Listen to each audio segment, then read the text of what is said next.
All right, I'm gonna cover 3 things in a short video. How to do a homemade back flush system, how to back flush, remove the starter, and remove the drain plugs from the 6.0 Powerstroke.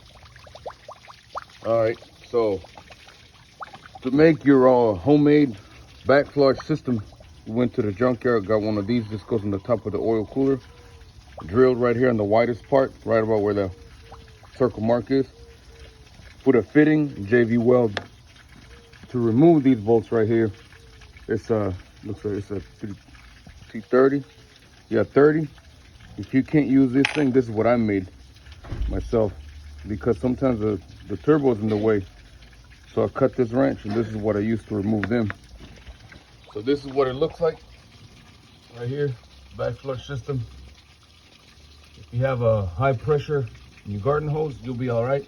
Sometimes you can crimp and release, and you see that it'll work. You have to focus on the bottom, the drain plugs, and the bottom radiator hose, and divert the pressure between all of them. Right now, I'm cleaning the oil because they had a flown oil cooler, so I'm pouring the strong dish soap on this side of the hose.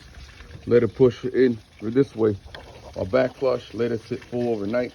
Now I'm back flushing. I can clearly touch and feel that it's nice and clean inside now, so you can get the oil out of the coolant system.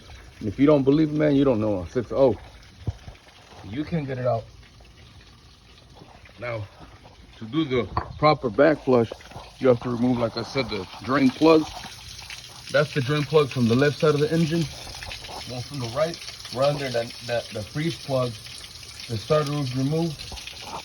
This is what they look like. That's what you were looking at right now. There's an O-ring. It's about an inch long.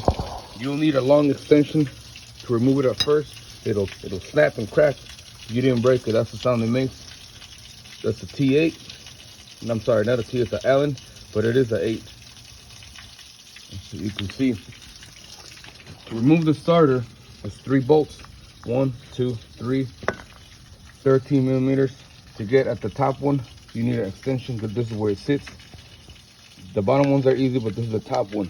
It's only 3. To remove the power from the battery, that's a 10.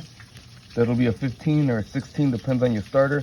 That's all you need, a 10, 15, 16, or 16, and then 13 millimeters. Starter comes out. Don't forget to remove your battery cables. This is where you're back flushing right now. Water's going in there, coming out of here. That's the oil passages. That's what the oil cooler looks like. So this right here, that's this, where the water's going in. That's it. And it's back flushing it, coming out of the bottom hose.